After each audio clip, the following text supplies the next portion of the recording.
Hi, I'm Heather Johnson. I'm a speech therapist here in the Wolfe County School District. I work at Head Start and Rogers Elementary. Jessica asked me to do an online session about speech and language skills that kids should have at the kindergarten age level. So I'm gonna just briefly go over my job in the county and the speech milestones that a kindergarten age child should have, and if you have concerns, what you can do.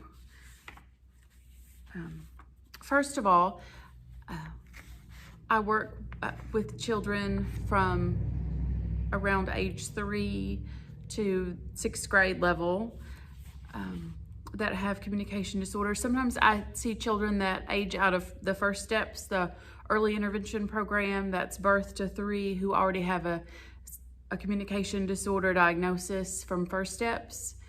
And then I also see kids at Head Start who the teachers or parents have had concerns about regarding their speech or language skills.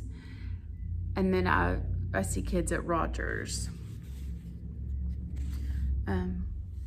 I work on articulation disorders, kids that have trouble saying their sounds correctly. Also, fluency disorders or stuttering, when children repeat their parts of words or whole words. And then I can also work on voice disorders, the quality, if you have vocal nodules or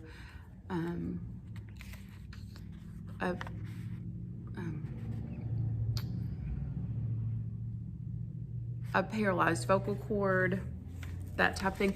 In order to work on voice, I have to have a doctor's order saying that the child does have a voice disorder and with a medical need for that. Language, kids that have language delays may have limited vocabulary or poor grammar skills, difficulty understanding things in the classroom. Language is how we communicate. It doesn't have to be spoken. It could be sign language. It could be by picture symbols, a communication device, like an iPad with a program on that. It involves the meaning of how, it's how to make new words, how to put words together, and how to use words in social situations to communicate. So let's talk about speech sounds and what sounds kids should have at certain ages. At age 3, they should have the P sound, the P, M, M, W, W, N, N, and H, H. At age 4, the B, D, K, G, F, and the Y sound. Age 6, T, L, R, and the N, G, like ring. Age 7, the J sound, like jam. CH, ch, SH, sh, and the TH, the voiceless, like in think or thumb or thirsty.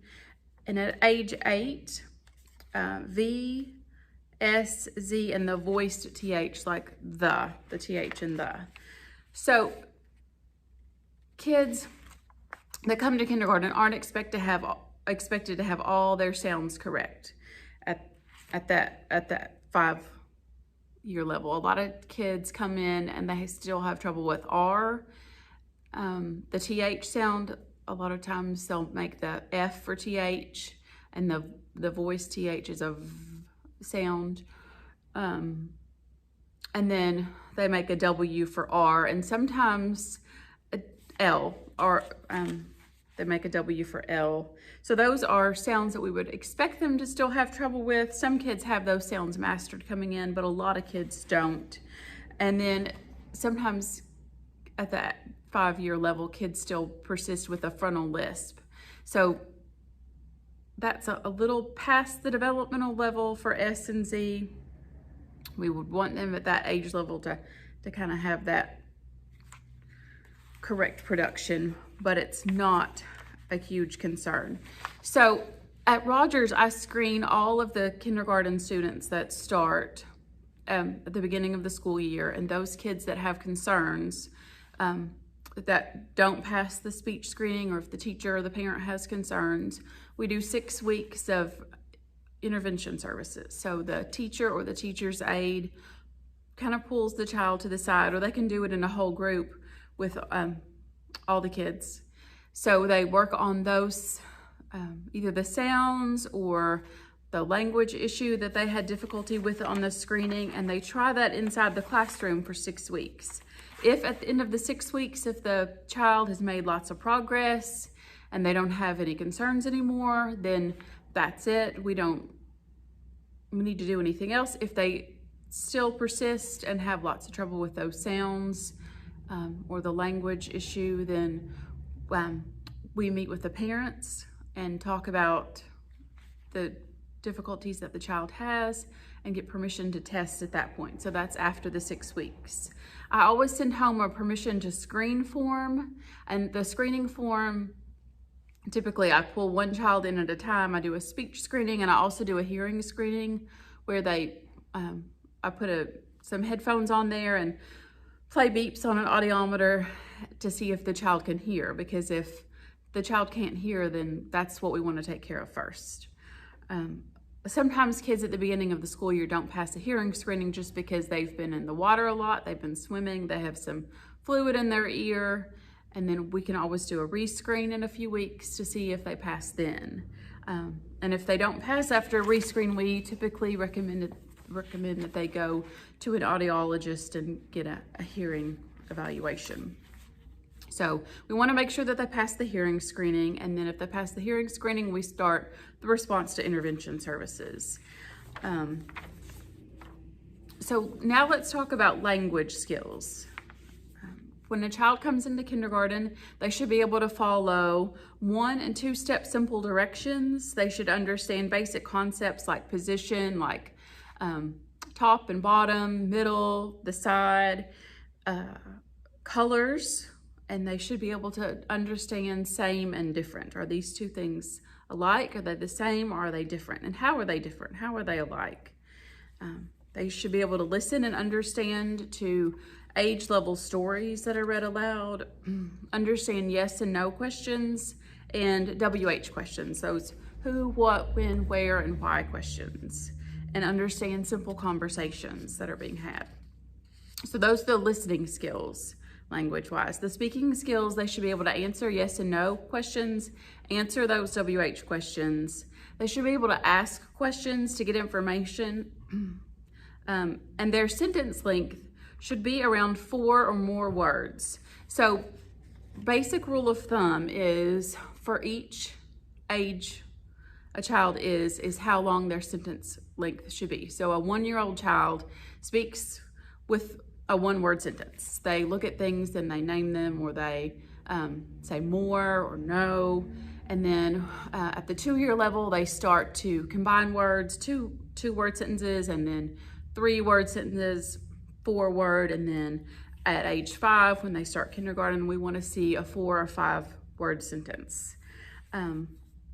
They should be able to use the correct grammar for the most part. They should be able to retell stories, participate in conversations, use words to invite other children to play, and use direct requests. I'm not going to talk much about reading. That's not something that I work on a whole lot, but the child should be able to look at the book and know the front of the book, the back of the book. They should be able to point to words, pages in the book, to be able to retell a story, even if they can't read it word for word, to be able to retell you the main idea of the story. And then writing, it's great if they can print their first and last name, if they can draw a picture that tells a story, and then if they can write upper and lowercase letters, that's great. Okay. So let's go back to the speech sounds just a little bit. When a child is 5 years old and comes into kindergarten, we would like them to be 100% intelligible. That means you can understand just about everything of what they say. There may be some sounds that are distorted, but you still are able to listen to them and get the meaning of what they're saying. There's still going to be some sounds and error at that kindergarten level. By first grade, they should be able to say most of the sounds. They might still have a few sound errors. And then by second grade, we want them to have all of their sounds correct. Now, what to do if you have concerns about your child's speech or language communication skills. If your child currently receives speech at Head Start, they'll still receive those services when school starts. Now, normally we do a transition meeting at the end of the school year. We didn't get to have those this year because of COVID-19, but we will maybe do a phone conference or try to get you to come in at the beginning of the school year and do a transition service so the child won't have to be retested. We can use their current IEP and that will continue on until their annual review. Once a year, we have to meet with the parent and go over their speech goals and see if the child still needs services, see if they qualify, and go over their goals and make new goals and objectives. If you have concerns, you can ask your child's teacher to talk to the speech therapist at your school. Julia Arnett is the speech therapist at Campton Elementary, and Jessica Gibbs is the speech therapist at Red River. So the teacher can talk to the speech therapist and get a permission to screen form sent home to you, and you can review that and send it back if you would like to have that communication screening. If the child passes, the therapist can give you some ideas of things to do at home to improve the area that you're concerned about. If the child fails, then the therapist will make a plan for the response to intervention services for that 6 weeks time, and then review the progress and see if the child still needs to be tested. Some things that you can do at home, books are great. Read age-appropriate children's books with the child. Play outside. Outside play is great. Inside play, just anything that doesn't have to do with a screen. Because kids get so much screen time now. Playing with other kids when that's available is good.